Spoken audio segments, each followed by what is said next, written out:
अस्सलाम वालेकुम।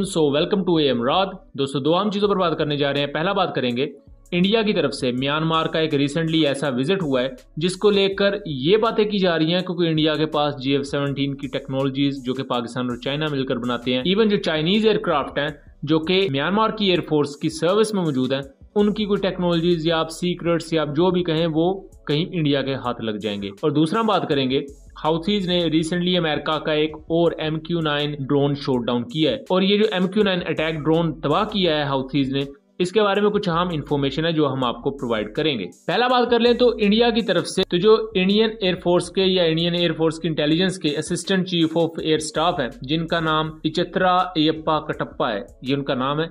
उन्होंने मुलाकात की है commander in chief of Myanmar air force उनके साथ, और ये जो डायलॉग्स थे म्यांमार और इंडियन एयरफोर्स के दरमियान, ये 14 से 16 मई के दरमियान जारी रहे।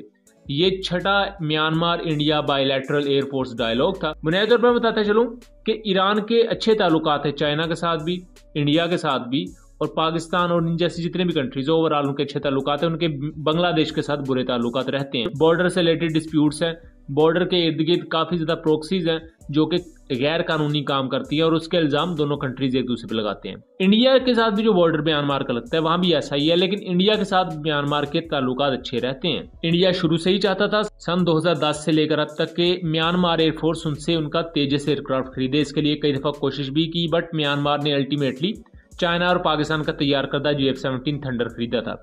उसके बाद कंटिन्यूसली बहुत सी इंडियन साइट्स की तरफ से और कुछ ऐसी साइट्स थी जो कि एंटी म्यांमार थी, मतलब कि म्यांमार में चूंकि मिलिट्री कू हो गया, तो ऐसी साइट्स जो कि उस मिलिट्री कू के खिलाफ थी, उन्होंने ये रिपोर्ट करना शुरू किया कि जो GF-17 एयरक्राफ्ट हैं ये ग्राउंडेड है। हमने उस पर इवन सैटेलाइट इमेजरी के थ्रू पूरा एनालिसिस दिया था कि किस तरह ये तमाम के तमाम GF-17 थंडर्स पूरी तरह ऑपरेशनल है और उनमें से ग्राउंडेड कोई नहीं है। अब खुद इंडियन साइड ये क्लेम कर रही है कि इंडियन एयरफोर्स की इंटेलिजेंस डायरेक्टोरेट के जो चीफ है वो म्यांमार गए हुए हैं। वहां उन्हें म्यांमार एयरफोर्स की बेसिस का दौरा करवाया जाएगा, और वहां उनके पास कुछ वाइटल टेक्निकल डिटेल्स आएंगी GF-17 थंडर की। और दूसरी तरफ ये भी लिख दिया है कि design flaws of Chinese GF-17, यानी कि कहने की बात यह कि एक तरफ कह रहे हैं कि GF-17 की कुछ अहम मालूमात हमें मिलेंगी। जाहिर बात है अगर इंडियन एयरफोर्स को खतरा है तो वो उसकी मालूमात निकलवाना चाहती है। दूसरी तरफ इंडियन ओशन ये भी कह रहे हैं कि ये चूंकि ग्राउंडेड है, लड़ तो सकता नहीं है जहाज, सो इस वजह से ये नकारा है।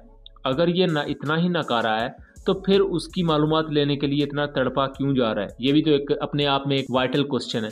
बहरहाल मैं बता दूं, कोई भी कंट्री है वो इस तरह मुंह उठा के किसी भी दूसरे मुल्क के वेपन सिस्टम्स की इंफॉर्मेशन नहीं प्रोवाइड करता होता। ये एक फैक्चुअल बात है। ये जो बुनियादी तौर पर इंडिया की तरफ से विजिट है म्यांमार का, ये उनकी आपसी डायलॉग है। इसका कोई भी ताल्लुक GF-17 से नहीं है, क्योंकि ये डायलॉग छठा ऐसा डायलॉग का पूरा राउंड है जो इससे पहले 5 डायलॉग्स हुए, तब भी ना कभी इस तरह की मालूमात लीक हुई और ना इस दफा होने वाली है। हाँ, ये हो सकता है कि इस दफा मीडिया ने इस बात को ये रंग देने की कोशिश की है कि ये ऐसा हो जाएगा, मालूमात लीक हो जाएगी, लेकिन इसका असलियत से कोई ताल्लुक नहीं है, क्योंकि ये कंट्री टू कंट्री रिलेशनशिप होते हैं। और अगर म्यांमार ऐसा करेगा तो जाहिर बात है चाइना एंड पाकिस्तान इस पर बड़ा सख्त रिस्पॉन्स देंगे, और म्यांमार कभी भी ये नहीं चाहेगा कि वो चाइना और पाकिस्तान के सख्त रिस्पॉन्स को फेस करे। बहरहाल हम दूसरे टॉपिक की तरफ आ जाते हैं। दूसरा टॉपिक कुछ यूं है कि अल हुदैदा के एरिया में, जो कि यमन के मगरबी साइड पर मौजूद है, वहां अमेरिका का एक MQ-9 UCAV उड़ा था जिसे हाउथीज ने शॉट डाउन कर दिया। MQ-9 UCAV काफी ज्यादा एक महंगा प्लेटफॉर्म है, उसके साथ साथ बहुत ही ज्यादा कैपेबल प्लेटफॉर्म है।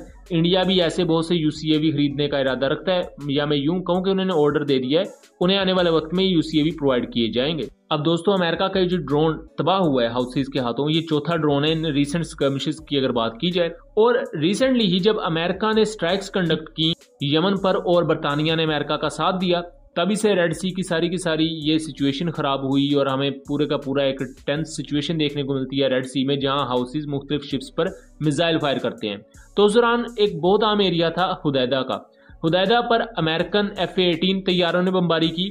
उसके साथ साथ अमेरिकन जो नेवी है उसने अपने टोमाहॉक क्रूज मिसाइल के साथ भी इन एरियाज को काफी ज्यादा तबाह किया था। अल हुदैदा का एरिया इस वजह से भी काफी अहम था क्योंकि अंडरग्राउंड मिसाइल सिलोस थी यहाँ हाउसीज की, जिस पर अमेरिका नजर रखना चाहता था। उसके साथ साथ अमेरिका ये भी चाहता था इन्हें जल्द से जल्द तबाह किया जाए, क्योंकि हुदैदा के एरिया से ना सिर्फ बहुत सी इजरायली तिजारती शिप हाउसीज के निशाने पर आती थी, बल्कि उसके साथ साथ जो अमेरिकन वॉरशिप्स हैं, अमेरिकन नेवी के जो बहरी बेड़े और उसके अलावा उनकी जो डिस्ट्रॉयर्स हैं, वो भी इन हाउसीज के मिसाइल के निशाने पर आती थी। बट ऐसा चौथा ड्रोन अब हाउसीज ने डिस्ट्रॉय किया है, और इसको डिस्ट्रॉय किया गया है सिर्फ $10,000 के एक surface to air missile system से, जबकि इस अमेरिकन यूसीएवी की कीमत $3 करोड़ है।